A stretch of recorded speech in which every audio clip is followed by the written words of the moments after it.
Okay, Lamar. Okay, Mackenzie. I'm so excited for this one. You've I'm been kind of wanting to do this for literal years. Yeah. literal years, and I'm like geeking and I'm anxious and I'm excited. Anyway, all these things. I have a question for you today, which you're Okay. allowed to opt out of if you would like, because I do think it's a very hard question. I don't think I've ever taken a pass on any warm up question. I feel like we're pretty open here. We're open I books. don't think so, but I listen, I'm not the one in a relationship right now. Nothing that I can say will offend Are anybody, you going to right? ask me my body count? Please don't do that on the podcast. No, that's for drink. We're gonna have drinks later. Okay. That's Okay. Okay. not for the pot. No, I wanted to know, and viewers who have seen this will understand where this question is coming from. Which is if you had to pick between your dream, your passion, the professional or passionate like love of your life equivalent, but it's your non-person dream versus the love of your life, which do you think you would choose? Like, you can't have both. You can only have a relationship with the love of your life, or you can have your dream. Those can't be the same. I feel like my answer would be different 20 years ago, or even whatever age that Ryan Gosling and Emma Stone are supposed to be in this. If you'd asked me then, it would be a very different answer. I feel like there's a lot of combinations um, of things that affect my answer now. But part of Mm-hmm. it is like I'm 41, dude. Like I don't know what my dreams are anymore. I think I've got everything I want. Like I'm happy. So like Oh, I that's have actually that no, I started off sad and that got really happy, actually.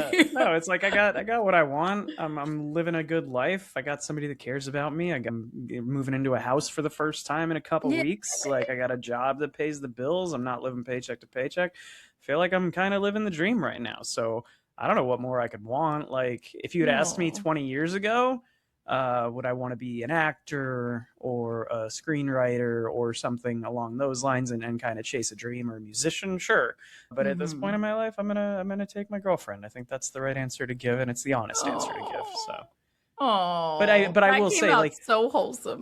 well, that's very different than what's happening in this movie. I feel like this is a very like it feels like very short term. Like they haven't been together for that long. Am I making that up? Oof. Oof. Are you gonna Oof. We're correct me gonna on the have plot of this feels. film? I thought No, it I'm was not like a saying that very the sudden thing.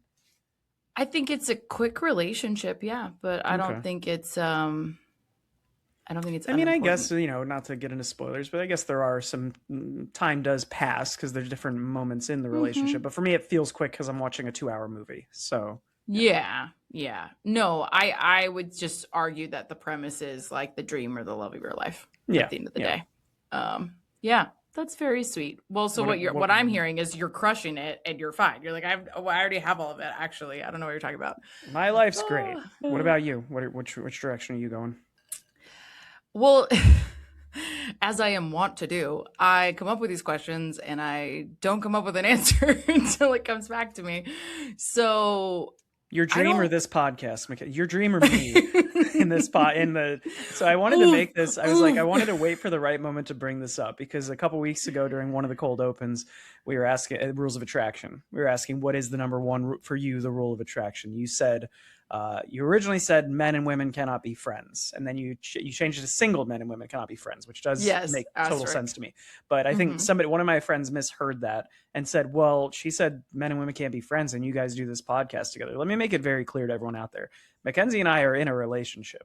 It's not a romantic relationship, but having a podcast together is very much just as much compromise and like not Yes. seeing eye to eye and little text Hmm. disagreements as being in a Hmm. relationship. So knock that out of Yes. the way real quick. But if you could I, keep me, Mackenzie, or have your dream, which would it be? I love two things about this. One, 2 pods ago, we were telling everybody about how much we love each other and we're good friends. We're like, we get along. And now we're being like, but hey, peek behind the curtain. It's actually a relationship where we fight, which is totally true. Both things can Yeah, be true, you guys. we're both very type A. Yes, this is absolutely another relationship. And that's not fair. I can't pick the pod or you. That's not right. I would definitely pick the pod for the record, guys, for the record. Well, there it is. No, no, I'm just kidding. I don't, real talk. I think that at my current exact state in my life, wherein I am not in a relationship and I am starting a new career. Well, not a new career, but a new job.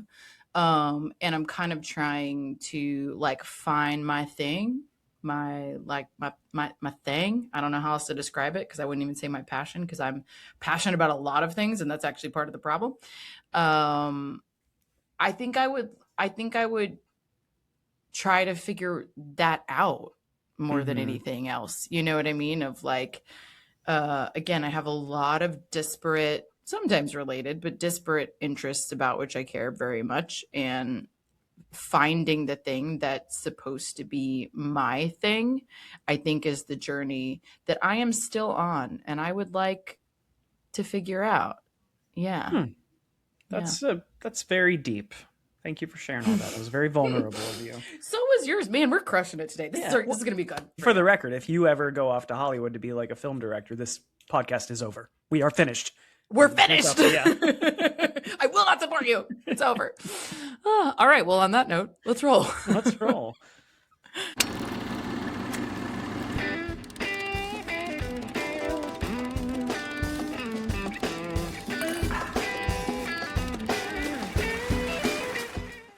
Welcome back to We Drink and We Watch Things. I'm Mackenzie. I'm Lamar. And we are wrapping up Love Stinks month this year with definitely not a love story that is absolutely a love story. And one of my favorites, if you do the letterboxed thing where you have to pick four, like, you know, absolutely have to, this, and you can go check out my letterbox if you want. This is on there for me. What's This your is one of my- letterbox for the listeners? M. Wayne 11, I think. All right. Pretty sure.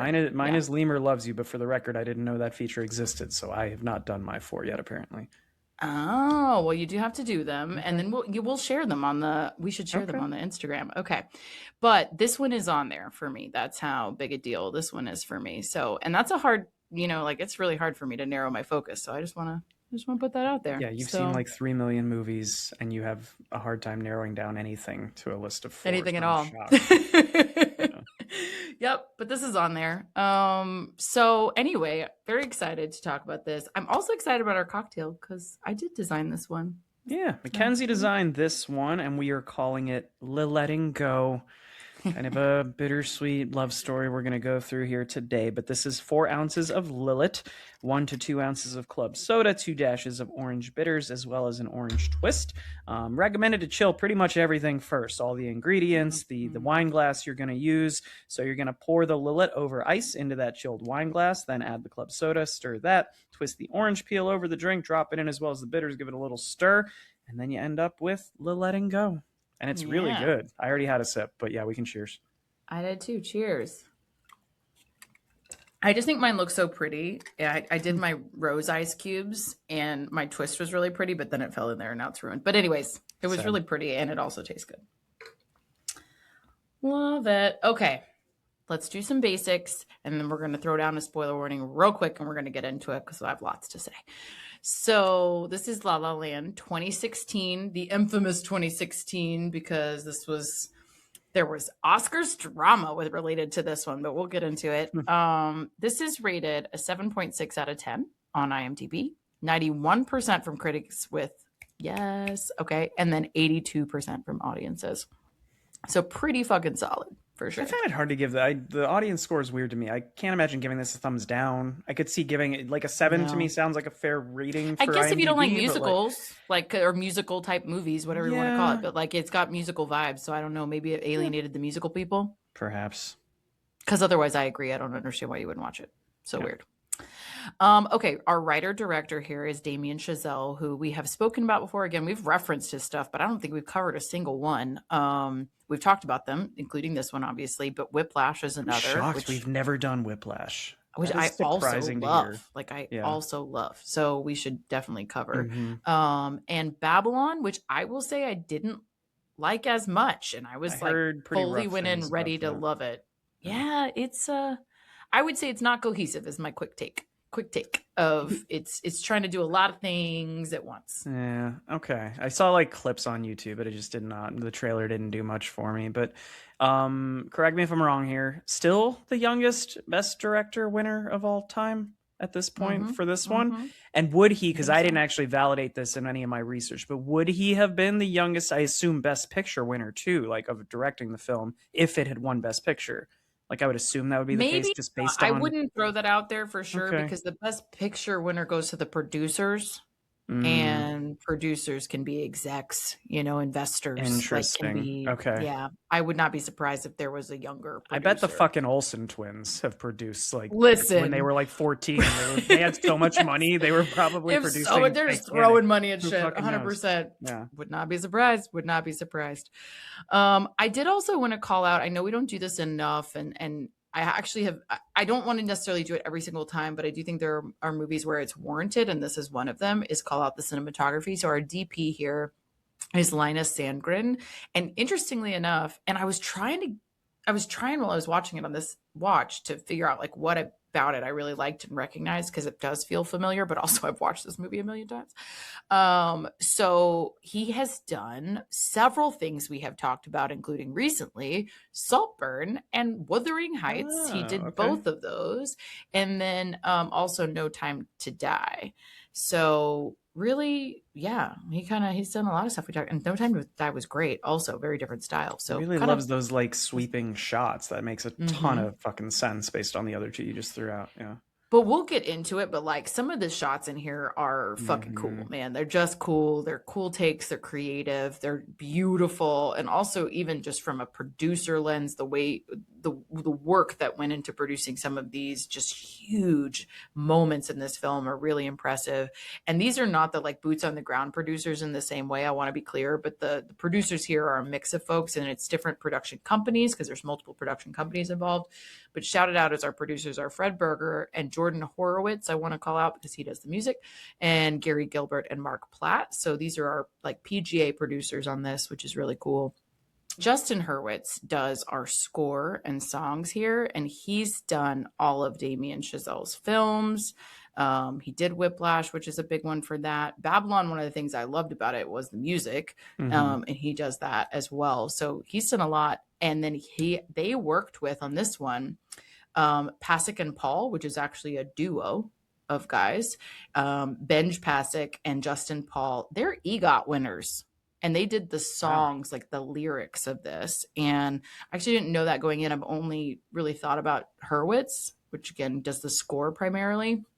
But looking into them, they have done some fucking cool stuff. Like it's no wonder they're EGOT winners. They did Greatest Showman, Dear Evan Hansen, only Murders in the Building is what they won the E for in Hmm. that. A Strange Loop, which is the Tony, and La La Land, which is the Oscar, and the other two are Grammys. So yeah, wildly talented and like have done a million things. It's really Huh. impressive. I've never heard of them. That's interesting. Neither have I, but I mean, like, I think what's really cool, and this is true of like music in general, is that more often than not, the songwriters are the unsung, pun intended, heroes of the music because they're not often the performers. Like, if you think about Diane Warren, for example, Hmm. she's the most published songwriter, I think, at this point in music history. She has the most number one hits of any songwriter, period, full stop.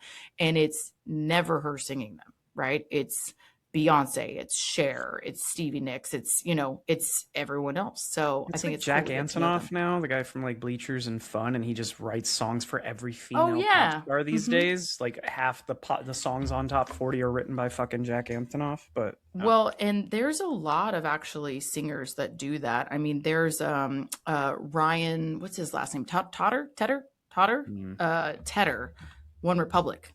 He okay, does that. He okay. produces a ton of stuff. He actually wrote Beyonce's number one hit of all time. Like he's Huh. like they're it's amazing the people that they write for and do really cool work. So, anyways, I wanted to shout those folks out because we don't always talk about those people, and that is just so impactful to this particular film, I think. Yeah.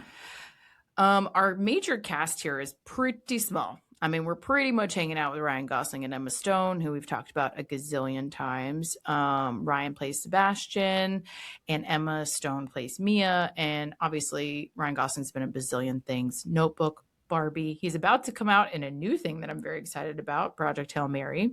I don't know. I'm going to go see it. I'll Janelle's let y'all read know the how it is. book. I'm going to see the Yeah. movie. She told me I don't have to because I guess the trailers have already ruined components of the book. So like I'm just gonna go see the movie. Yeah, it's supposed to be really. Andy Weir's good. He did The Martian as well. Um, so yeah, that one's about to come out. And then Emma Stone plays Mia. Like we said, she has done a million things we've talked about, including Begonia was her most recent and Hmm. currently an Oscar nominee. So check it We out. did Poor Things.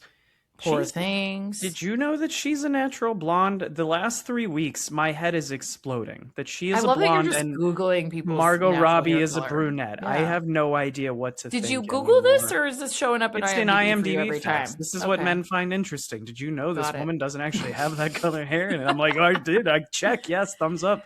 Interesting Also, her fact. name isn't Emma, it's Emily.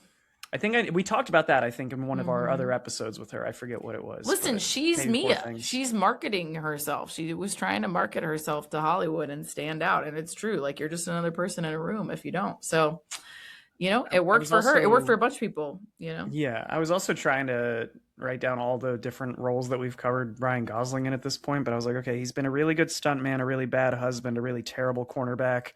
Any others that I'm missing at this point? Like we've covered Ryan Gosling so many times. A really Well, good he's Ken been a doll. doll. What I Yeah. was gonna say, he's been a really good Ken doll. Yeah, I think that's it. I just love him in The Fall Guy. I love that you mentioned that. Really good stuff, Yes. man. I just love that movie. Anyway, yeah, he's in all of those. He's done a great job. And I think he does a great job here, to be clear.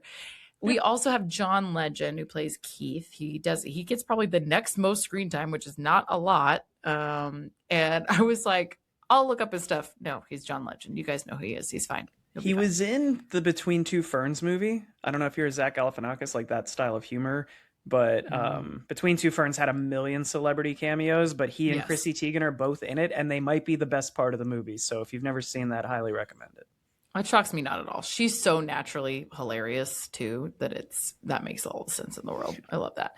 And then the last one I wanted to call out again, very brief, but he's been in a few things that I really like, so I thought I would point it out. Finn Whitrock plays Greg, the brief boyfriend who she literally yeah, moves on from in a interesting way. I won't get into that yet. The Big Short he's been in, but also he did Nurse Ratched. I think that's the one. Like he's an American Horror Story as well, but for me it was like the standout thing that he did was Nurse Ratched. Did you ever see that? Okay. I did not. I mean, if you like Ryan Okay. Murphy, check it out. Okay. Okay, quick plot summary, then we'll get into it. When Sebastian, a pianist, and Mia, an actress, follow their passion and achieve success in their respective fields, they find themselves torn between their love for each other and their love for their careers. All right. Facts. I You actually didn't said, read that summary before I said that at the beginning, to be clear. So, oh, solid. But we just did 500 Days of Summer last week, and now I kind of want to play the pianist game. Pianist? oh my Anyway, sorry. God. Go listen to that episode if you haven't, guys. But anyway. Yeah, they're not gonna get it if not. You gotta listen to it now. All right. Turn around, don't drown. It's spoiler time. Also, I have a lot of production information for us that I'll kick us off with a couple things. I won't go too hard in the paint right away, but this made a fuck ton of money because it's so good. So it was $30 million budget, which is actually not bad if you like look at this. I think it's stunning personally. And then it's 504 million, 0.6 million to date. So very impressive turnaround on that one. But also, an awards darling as well. Although we have to obviously talk about the controversy, but it did actually win 6 Oscars. It won Best Director, as you mentioned, Best Actress, Best Cinematography, Best Production Design, original score, original song for City of Stars, and the Best Picture was the snafu where it was announced as the winner but was not, which was heartbreaking for Whose everyone fault was that involved. again? Somebody was given the wrong envelope or something. They What? were given the wrong envelope. That part was confirmed. And then the 2 people who were in charge of the envelopes, if I recall correctly, got fired or resigned or whatever. But yeah, they were given the wrong thing. But it said on there, which I mean, I half blame the presenters, but I half don't because you're just stressed, right? You're like, It you said have like to an say actress's something. name or something, It right? Like said an from the actress's name. movie. It said Emma Stone because it was the best actress envelope is what they were given. And it said Emma Stone and it said La La La La Land. Land. And so they just said La La Land. but I mean, it if was you put it moving. on the teleprompter, Ron Burgundy's going to read it. I don't remember who the presenters were, but if it's Ron Burgundy, he's got his out right there. They So, don't put it on the teleprompter. That's the problem. They only make them do it in the envelope. But yes, it was a really heartbreaking moment. But I think it overshadows again all the things that it did win. It did do really an incredible job. It's a very well made film.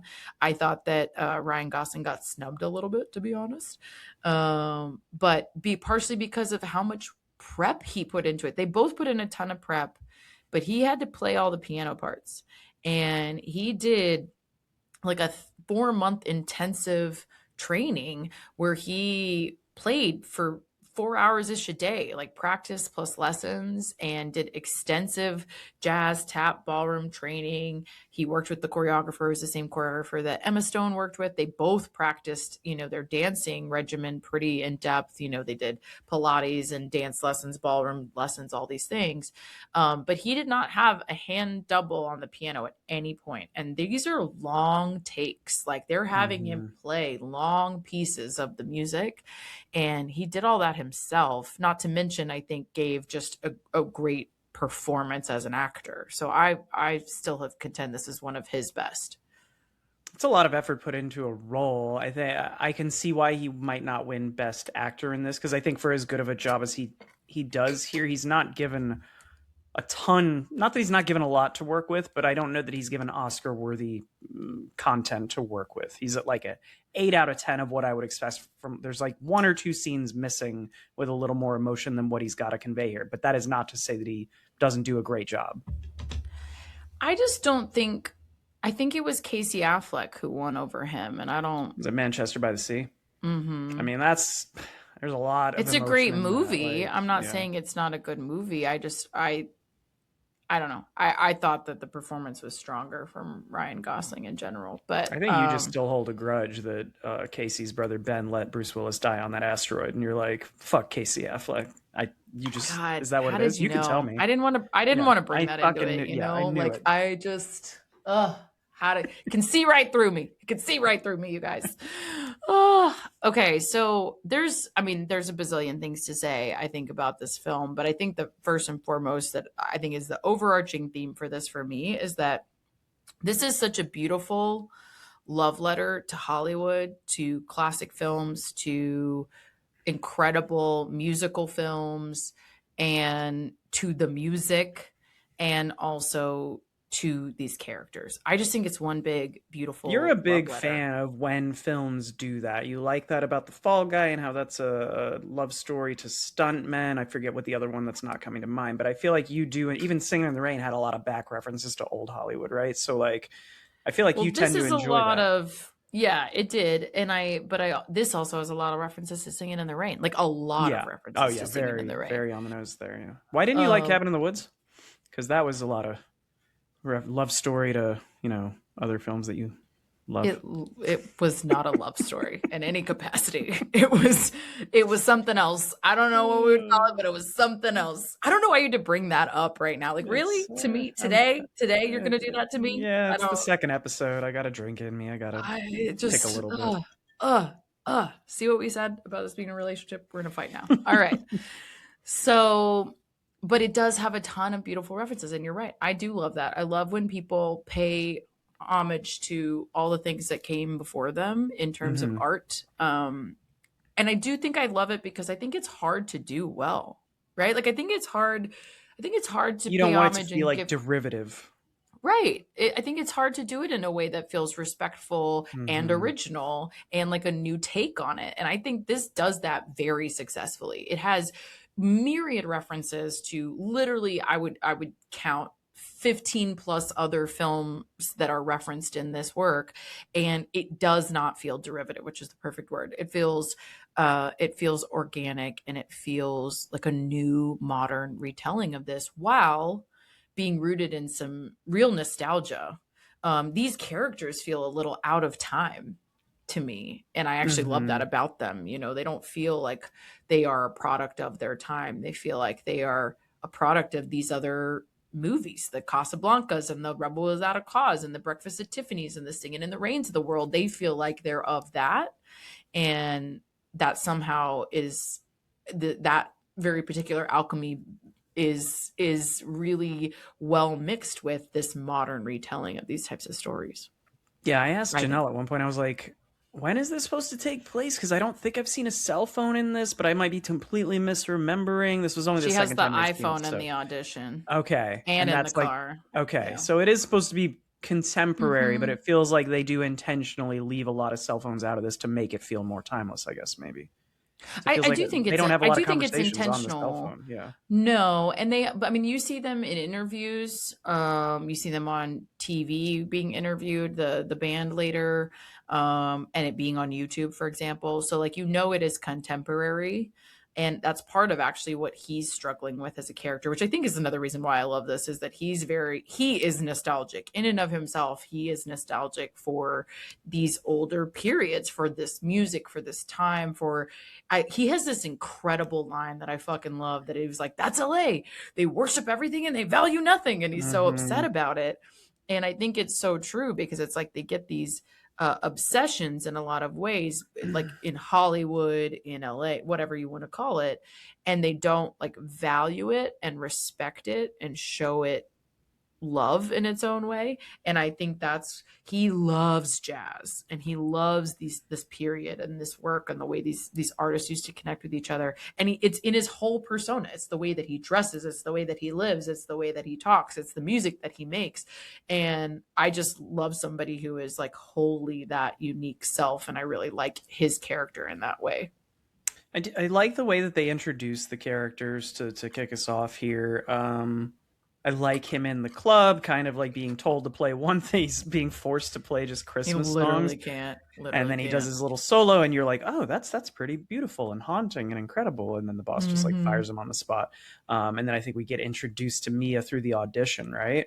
And that's like brutal. It's scary how accurate that feels when we watch her audition throughout Oh this, yeah. of just being sort of dismissed, and it's like they have made their judgment the second you walked into the room that you're not getting this role, and they're ordering food and having it delivered while you're standing there in front of them. That's got to be like so demeaning. But I did write down, I was like, this movie, at least in the first 20 minutes, is a plot about how hard it is to work in the service industry if you think you're destined for greater things. If you know you're like when I was working in Hot Topic, I'm like, dude, this is my job. I didn't have any delusions of grandeur, but I couldn't imagine like being in the service industry and thinking like any day now, this is going to change. Well, and not only that, she's on the studio lot, right? Like she got a job adjacent to everything that she wants to do and be. So she has Mm-hmm. this salt in the wound every single day of like it is so close yet so far, quite literally. And she plays it very well as a result of she's just trying to get by and be optimistic and do the hustle and go to these auditions, but it's such a juggling act to do that and to leave those rooms not completely deflated. You see Mm-hmm. her really capture that, to your point of being dismissed, but then also going home and going like, what am I doing here? It's like this existential crisis of, do I keep working as a fucking barista on the studio lot, or do I suck it up and go home and go to school? Or when is my big break going to happen? And you hear her say much later, I've been here 6 years. So like imagine 6 years of those auditions, imagine 6 years of that life, like how deflating that must be. And I think really honestly she's in decent shape for that amount of time and that amount of Mm-hmm. rejection that she has had, actually. At the same time, I think she buys into the bullshit a little bit, because, and I think this is again very intentional with what it's trying to portray about Hollywood and what people think about it. Because she's talking about getting an audition, and she's like, it's like I don't care. It's like Dangerous Minds meets the OC. And she's kind of poo pooing it because she's like, it's a shit Right. project. If I don't get it, I don't get it.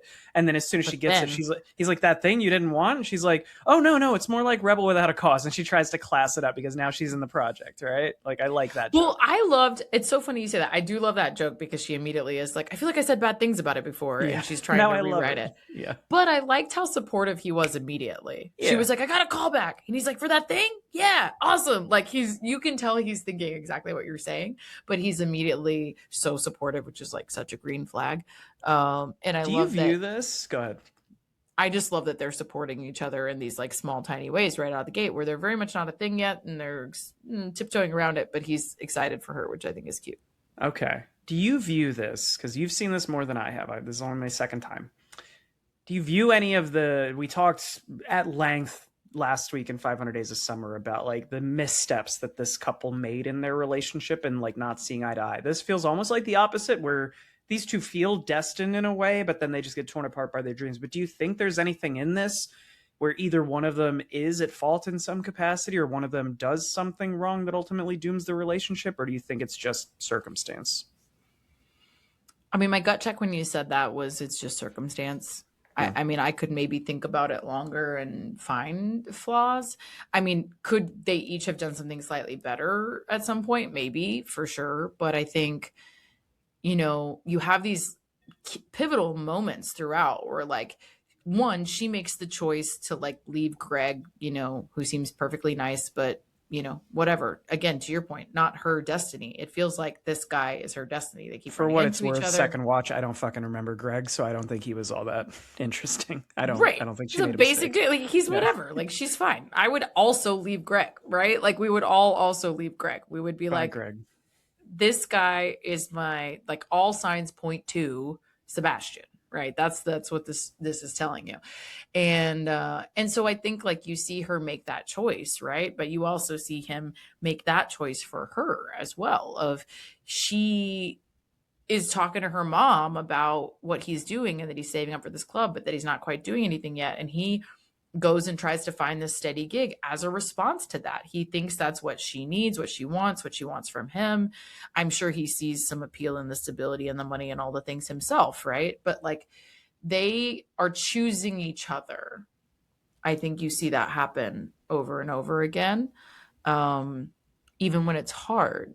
And so I don't think they do anything wrong. I think they're just learning as they go that there are going to be real challenges to these two very different careers that are, but very demanding, very demanding, Okay. you know. Yeah, that's I assumed that was like the right. I mean, not that there's a right or wrong way, but that's kind of how I said it. It was like, wait, neither of them really did anything wrong. It is literally just they get pulled apart by their dreams, which you can't really do much about. It's that decision we talked about at the start today.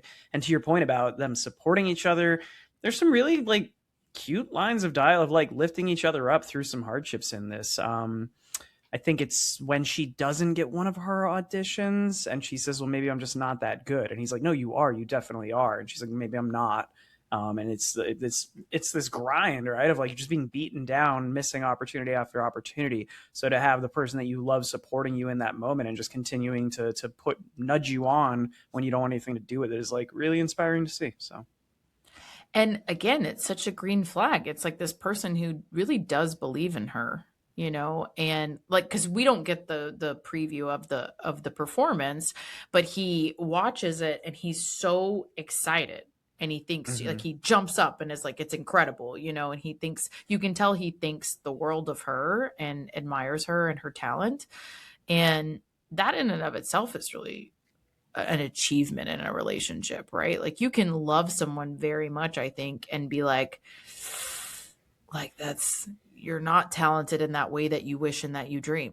That can be true. Like, that can happen. But he sees her as having this talent, that she also wants, and that's a rare combination. And I think that's what we're one of the things we're supposed to take away is that, like, that doesn't always happen. Like, it doesn't Right. always happen that the thing that you want you're actually good at, right? And she is, apparently. And he's also a really incredible musician, that this thing that he loves and is deeply passionate about. And I think that's, again, a rare combo. And he loves it so much, he's so passionate about it, he gets her into it as well. And that's like one of my favorite scenes, hands down, is him introducing her to jazz. The whole jazz sequence where he's like trying to explain to her the jazz. Like, I was just like, I am in love with this man, and or I am this person trying to convince people that jazz is incredible. Like, I was like, I've said all these things, I've said all this to somebody, but he's so excited and so passionate that it sucks her in, and I think it certainly would me. I'd be like, fucking sold, 100%. He's so hyped up about it. I love it. Well, speaking about the music of it all, there's a question that I have to ask, and this might be dangerous considering how much you love this. Did this movie need to be a musical? And you're going to say yes. but did it need more music? Because there's only about 23 minutes, I think, of music in this film, and it's about 2 hours and change. So that's what, like a sixth, like a seventh of the film. Do you think it could have used more music? I guess is the better question. Because I don't, as a second time watcher, I don't remember a lot of the songs. I do remember the one she sings at the audition, like the "Here's to the Ones That Dream." That one's pretty memorable, and I love the melody of their relationship that gets woven throughout the film, like multiple times. But aside from that, I don't remember any of the other songs in this. Wow. Don't explode. Uh, I just need a minute, you guys. I just need a minute. I'm not mad. I'm just This disappointed. is the part in the relationship where you say, "Calm down, calm down." Women love it when you do that. Oh, we super do. No, I just need a minute to process. I think I do think it's a valid question. I think it's crazy to me. I mean, it is only your second watch, so I have to put that into perspective. I do think it's crazy to me that you don't remember some of the other songs, including the award-winning City of Stars. I actually But don't like that song. I remember that song. I don't like that song. The melody doesn't do much for me. I'm sorry. I remember the sequence where the girls are all getting ready and dancing. I remember the dance, but I don't remember what they're singing. Like, I was trying to be sorry. so understanding, and then you had to hit me with that. I don't know what you want from me. Oh, okay.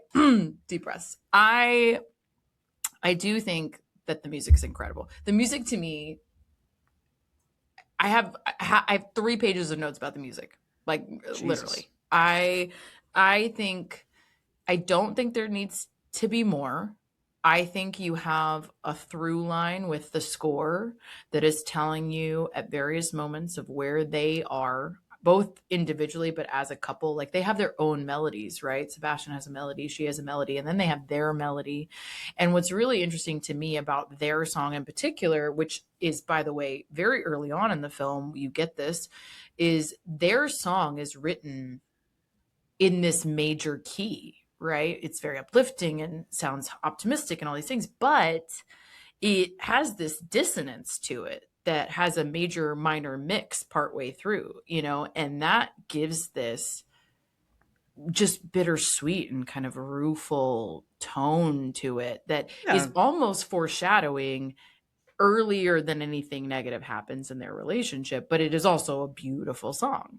And so you could listen to it and hear it and go, oh, we're about to go on this like beautiful love story journey and it's going to be great, right? But you could also, I think, very instinctively hear that music and go, something's going to happen here. You know what I mean? And I Yeah. I love that story of this couple and these their career pathways and everything is written in so many ways in this film. It's written in how it's performed and the screenplay, but it's also written in the music.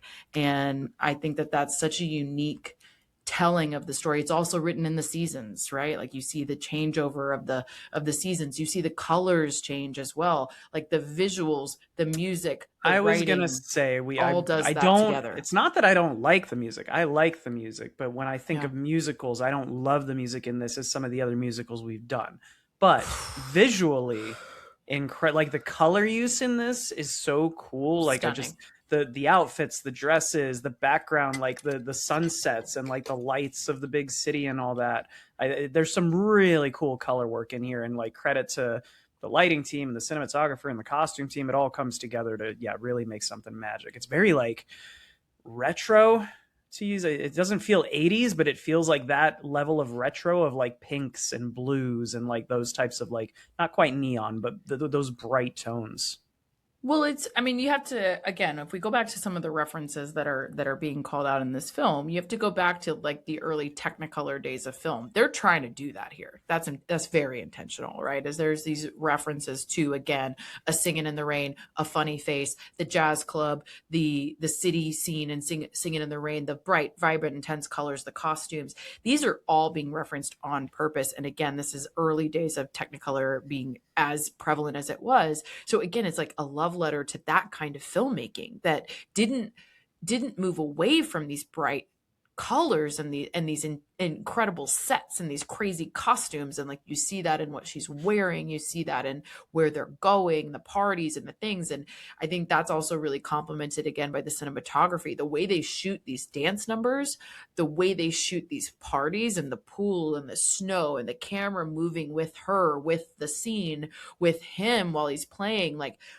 it's just, to me, it is such a best picture nom, and in my opinion also worthy of a win, because it is so cohesive about all these pieces. I think It's they cohesive. It's complement like each other well so well. rounded. It's like everything is done really, really Everything is well in done this. well. Yeah. Yeah, everything is done well. Everything is performed well, shot well, designed well, the production design, the value, the costume design, da, da, da, da, check, check, check, check, check. And yeah, I personally love the music. Like this music, this score, I almost cannot describe the way that it pulls at my heartstrings without actually getting emotional. Like I can't talk about it too much, or I will, because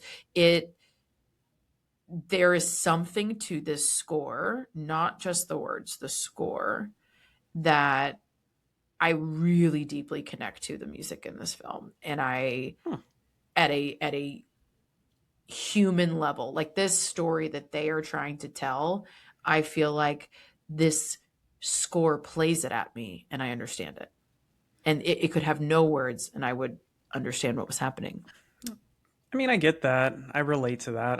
The second Limp Bizkit album, I would say, I feel the same way about that. So You guys, I can't, I need a fucking minute.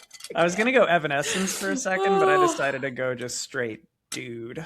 I tell him Get like some I'm Limp having an Bizkit. emotional moment about this fucking score, and he comes back to me with Limp Bizkit. I cannot. I know. I'm sure people can backtrack and listen to episodes of the pod where I get emotional talking about movies that most people have no I mean, we interest both in being sobbed over emotional over. Hamnet. So If you want to see us both get really yeah, that one emotional, got go me. back. Jesus. Yeah. Anyway, but yeah, what else do you want to touch on? Because I don't want to jump straight to like the next huge note I have is that ending sort of like dream scenario sequence of them fantasizing about what could have been. But I don't want to jump straight there. What else is like on your list of like we got to talk about this?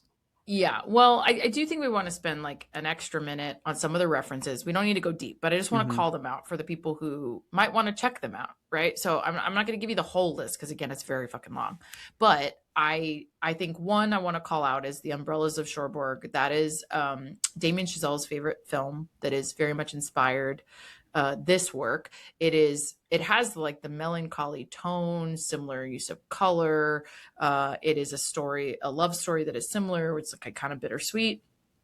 I think it's worth seeing in terms of it being a good reference point. Singing in the Rain, again, we referenced. I think it's beautiful and visually stunning, and I love that movie, and I see so much of it here in a way that I love. Funny Face also, it's Audrey Hepburn, it's the Paris jazz scene, it's some of the color and the costuming and like all of that is there. I love that. There's other like cool just snippet shots. There's a lot of dance numbers that reference a bunch of things. Broadway Melody of 1940, Love Me Tonight, Top Hat. There's Bandwagon. There's a bunch of those types of things that you can reference here. You have the Casablanca story, of course, which if you haven't, I don't know why you're listening to this podcast if you haven't seen that yet. But no, I'm just kidding. But I think it's got the bittersweet love story and the ending there that's so relevant. And then I also think you have Rebel Without a Cause. Obviously, I love that reference here because it's so meta. It's so like they're going to the Griffith Observatory and it's very much what's happening in the film. With that So though, my biggest gripe with this movie, they go to the movies, right? That's like I like that that's like a recurring thing. They keep going to the movies together, like they have a passion for film and for music, and they kind of share each other's passions. They go to the movies, they get out, they're about to make out hardcore, and instead they go to the planetarium instead of sneaking into like Paranormal Activity 6 or some other film to oh just my go make God. out in the movie. Like that feels so off This base is to a me. romance, Lamar. Focus up. That is romance to me. No, it's not. Like it's I don't want to dangerous. hear You're this sneaking from into you, a Mr. second I movie. hooked up in life as a house. Like, I don't want to hear this from you. Like, I don't, when it Should we comes to revisit that romance conversation? and hooking up, we're not trusting Lamar, I'm sorry. Yeah, that did not end in a love connection, so maybe there's something I'm to that. 0% surprised. You were hooking up to a fucking cancer story. So there's that. Anyways, this is a love story. Get with the program. And yeah, you don't go just sneak into another movie when the movie theater's falling apart. You go to the planetarium or the observatory and you get to look at beautiful stars, which again is a theme. And you have a, this great little music break where they're dancing and doing all these things. I I would think it's also beautiful. say, from a more honest and not joking perspective, this is not just a romance film. For me, this feels like a fantasy. Like, we have the dance numbers where they're kind of floating and things like Hmm. that, and everything feels a little Hollywood-esque, and I mean that in like the nicest way of like it feels dressed up and like over the top, but very not melodramatic, but very much intentionally over the top in what the story is and the visuals and whatnot. But those two conversations, with the one we referenced earlier, and then that really emotional one where he's talking about playing, I think, in John Legend's band. And she's like, why would you want to do that? And it's this, you like making art. It's not about being, and he's like, well, you just like being liked. That's what you're paid to do. And they have these very, if anything, those are, I think, what should get these folks their, Oscar noms slash wins, or those two scenes where it gets real. And it goes from being this fantastical romance story into this very Yeah. real conversation about grown up things. But I would, yeah, I agree with everything you just said. But what I would also add to that is that I think that they are showing us what a love story in real life does feel like, Yeah. right? When you're first falling in love with somebody, it feels like a musical. It feels like you could break into song. I mean, we made this joke in 500 Days, but it's very real. Of like you feel like $1,000,000 at this moment in your life, and it feels like you're in again a rom com movie montage, and you're going to the movies and you're dancing and getting ice cream and whatever it is, and it feels like that to them. And I think that's what it's showing us is like the emotional connection to these people at this phase of their relationship. This is how they feel about each other. And then, yes, they move into the real life and the real human stories and the real human connections. But to your point, what I like about that fight, actually, which sounds like a crazy thing to say, but what I like about that, where that fight comes from, is a deep and abiding love for what you want, like who this person is. She loves him, who he actually is, very much. This person who loves jazz, the purity of jazz, and wants this dream of this club. And she now loves jazz because I love what she says about that, where she's like, I love jazz now because you made me love it. You're passionate about it. People love things that people are passionate about.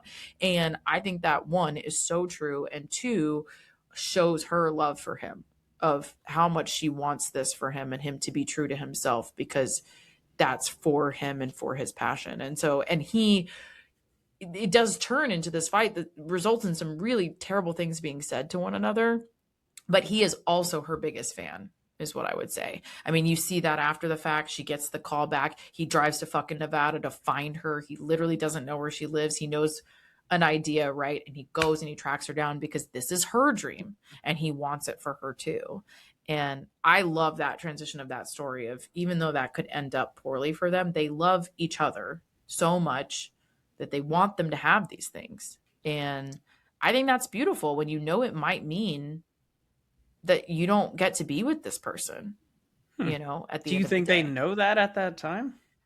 I think they know Do it's they coming assume because it's it was going to work something out? Okay.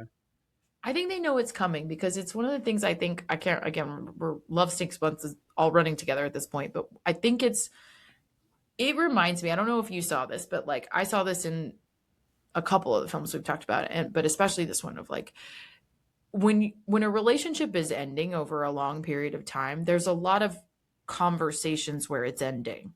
It's like you don't even know that it's ending, but it's ending, right? You've Mm-hmm. had this conversation 5 times, 6 times, 10 times. It's a slow burn to the end. And that conversation, while rooted in love, because I think in a lot of ways it was, things were also unmasked. There, harsh things were said. That was the beginning. That was one of the things that was the beginning of the end of the relationship, I think. And then they end up, she goes to the audition and she has this beautiful moment. He's so proud. He helped make it happen for her. And she asks where they're going from there and where they are, where they're at. And he just says, I think we have to wait and see. And I think that in and of itself, you know what you're saying when you say that. You know what Mm-hmm. I mean? Like you're not saying it, but it's just those breakup conversations that don't actually end. It's that moment where the breakup happens, um, in almost an unassuming way. And I think that's what You don't know happens you're here. breaking up, but you're breaking up. You don't know you're breaking up, but you're breaking up. Hmm. And I mean, I relate to that deeply. Like my last relationship, I think there were probably a dozen breakup conversations before it happened, right? And it's because you love that person, even if they're not the right person, that you keep having the conversation and you keep not ending the relationship and you keep not ending the discussion. And I think this is just them not ending the discussion because they do love each other. Hmm. And that's almost unbearable, but they do know it's coming. I think that they know that it's coming, and it doesn't make it less heartbreaking, but they can't deal with it right at this moment. I like we keep coming back to the comparison from last week's film to this one. And for the record, like I think Tom has a job. He's not completely useless in 500 Days of Summer. But Mm-mm. like I think a lot of times when you talk about in real life, not in films, but when someone is dating like a deadbeat or like someone with no ambition, you think of somebody who's like working 20 hours a week or like not reaching their Mm-hmm. full potential kind of thing. In this, it's a different type of ambition because it's not that they don't have solid incomes, but I like that it is them pushing each other to pursue the dreams and the fantasies that they want, regardless of Right. whether they actually pan out or not. I think that's To be the better. most supportive you can be. Yeah. Yeah. Right. It's like we could I get don't by think, fine with our current roles. Like we could take sure. jobs at wherever and be fine and like live You could together. work at But Hot Topic for I the rest of want your you life, which I know would bring you great joy. so And much, dude. nobody, If my and back wasn't so bad, like I would literally, love to like go back to you retail. would love it. They would love, you would be so happy, Yeah. but like nobody would care. You know what I mean? Like you could work at Hot Topic forever and nobody worthwhile, I should say, would judge you for it. Right. Right. It's, yeah, I appreciate about these people that they want more for each other because they know that that's what that person wants. I like almost to a fault. That's how I show my love of like I will critique you in a way that you maybe don't love because I know that you want more, Mm-hmm. right? Yeah. And if you don't give a shit, then I won't even bother to tell you. But if you do give a shit and you want more from something, then I'm going to hold your ass to the fire and I'm going to make you go for it because Yeah. I believe in you. And I think that's what they're doing here. And I really respect and love that about them. And but it is very heartbreaking to watch because as a result, when somebody loves you that much and they want these things for you and they're so encouraging and all that, it feels like it should be the right fit. And you've had this beautiful story told to you too about them and their love story. And so I think it makes it extra heartbreaking when you get to the slow burn of the end of the relationship and you get to the I'm always going to love you line. And I'm just like, that, like, again, you're not saying it, but you're saying it. And you cut to 5 years later. And I think I would love to spend the rest of the time talking about this last Yeah. sequence because to me, that's the moment, That's the that most memorable part of the film. Not to say the rest of the film isn't good, but like that delivers in spades, if not for that ending and what is covered in. I forgot how long it goes on. I remember it it being is. much shorter, and you're like, oh It's my god, like this is like a 10 5 or 10 minute. or Yeah, it's it's like 10 or crazy. 12 minutes. Um, And it's one of the, I would argue genuinely, like, and again, why I would end up in my top four on Letterboxd is like, I would argue this is one of the most impactful 10 minutes in film, right? Like it absolutely makes this film. And it is such a what if. It is such a what if, and it mhm. hits so hard. The music's incredible.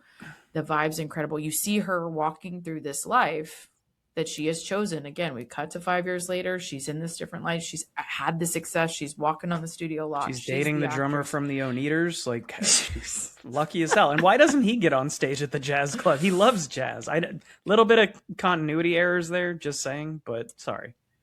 I said that thing you do reference, guys. You're welcome. But it is, they have this big moment of you see that they both gotten the thing that they want. And I love the lead into this because you're just heartbroken for a quick sec that it's not Sebastian, right? That you see her. But then you're just like, okay, well, that didn't work out. But then the unexpected, but you know where it's going, but you don't, right? The unexpected lead into his club that he named what she said he should name it, that the logo is what she said it should be. And she really literally stumbles in there and doesn't expect it to be his, and it doesn't have a sign outside, which again I love, or how else would she end up in there? But I also love that about a jazz speakeasy in general. Hmm.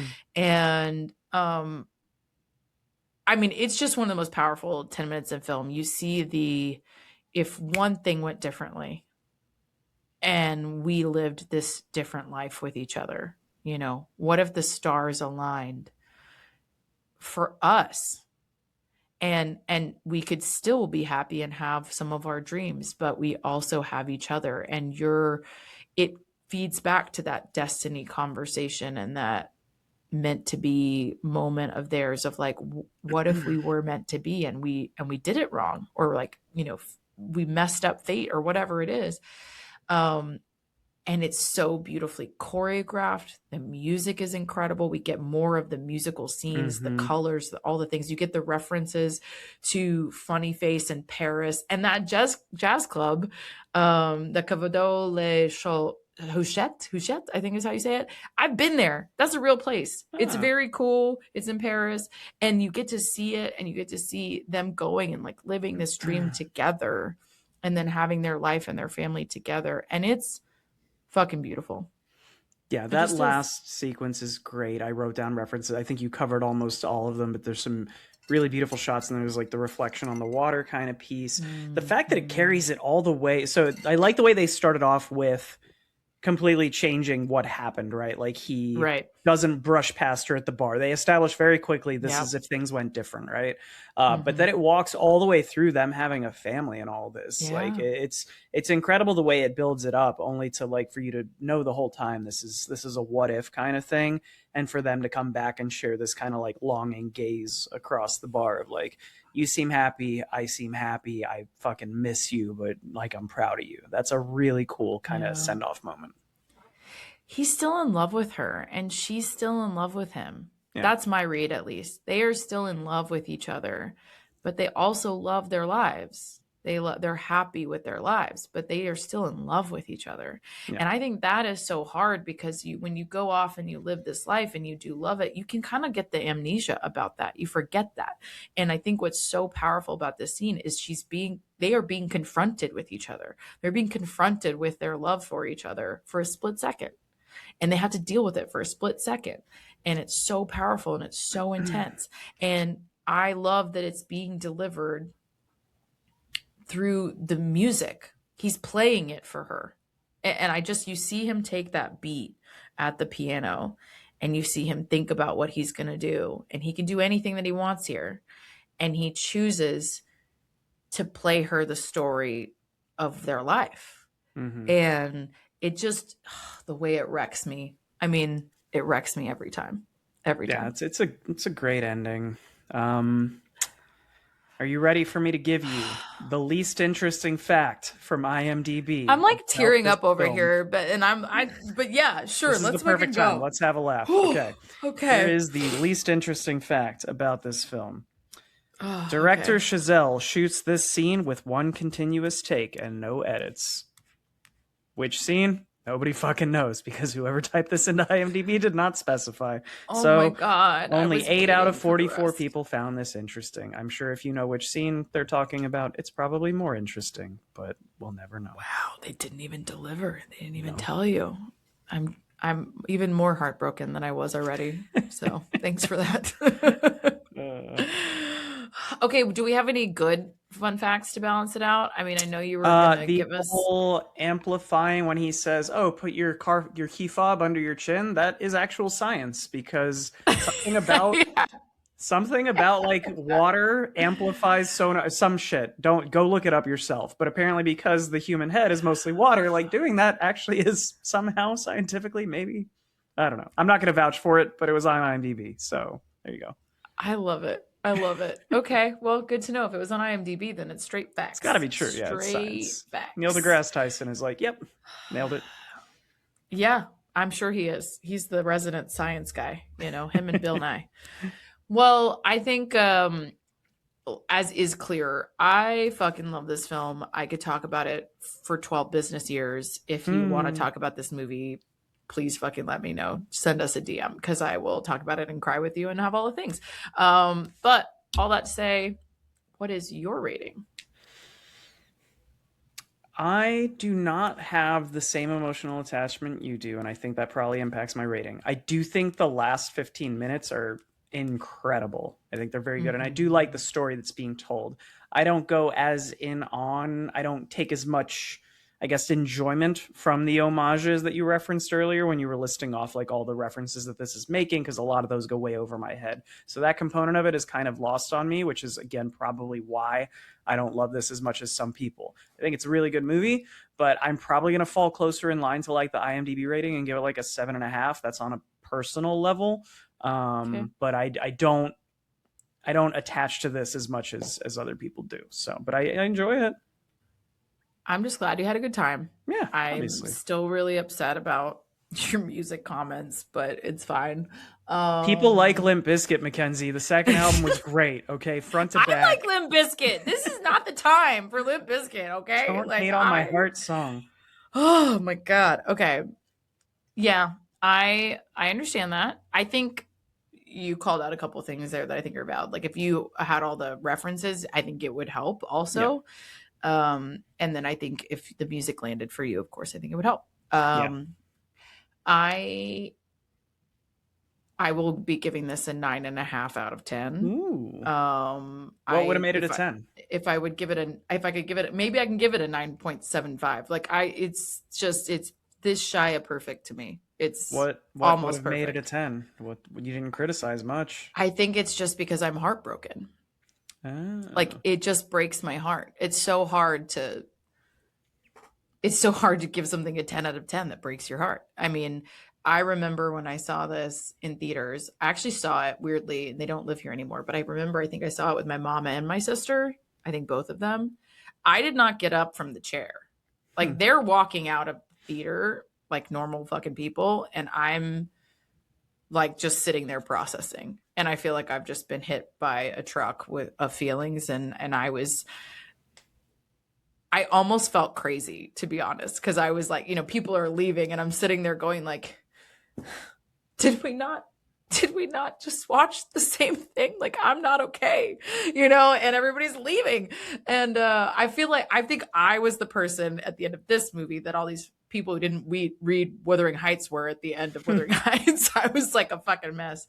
I wasn't crying, I was just devastated. And so anyway, but devastated by the beauty as well. Well, So I I think think that's kind of what Love Stinks month kind of teaches us, because I think more so than any rom-com or just straight up romance story, I think the ones that don't necessarily have happy endings kind of tell you more about which ones you mm-hmm, latch onto and what you relate to.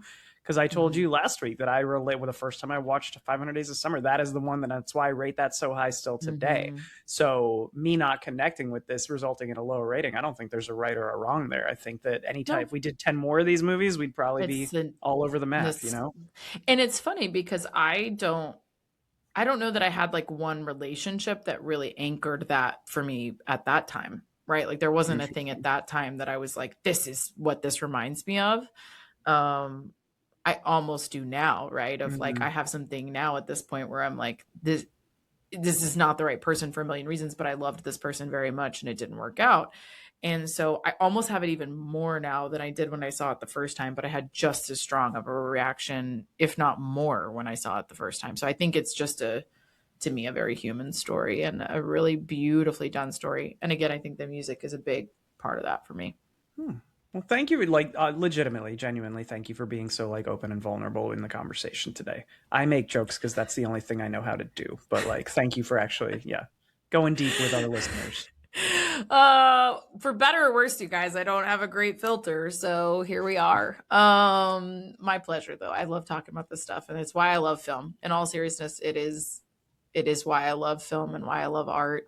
I think this is the way for me in a lot of ways to go experience a lot of different lives and stories, and also a lot of myself and a lot of different emotions that I feel that you can't always put words to and you can put feeling to. Like I said, the music here does that for me, but there are a million films that do that for me.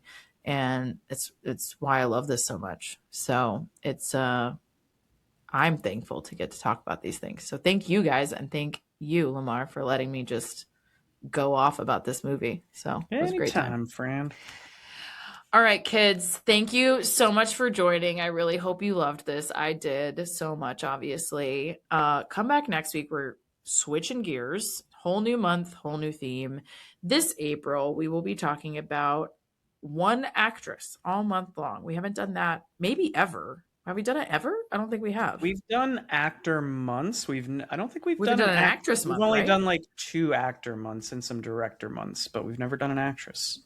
Well, it's fucking overdue then, and I blame Yeah. myself. So here we go. So We are like going to last week talk. was International Women's Day, so yeah, we So it's probably time. It's yeah. fucking time. So we're gonna talk about Kate Blanchett, who is a fucking powerhouse. So I'm really excited, and we're gonna kick it off with like her biggest, her most well known, her best, maybe debatable. We'll see.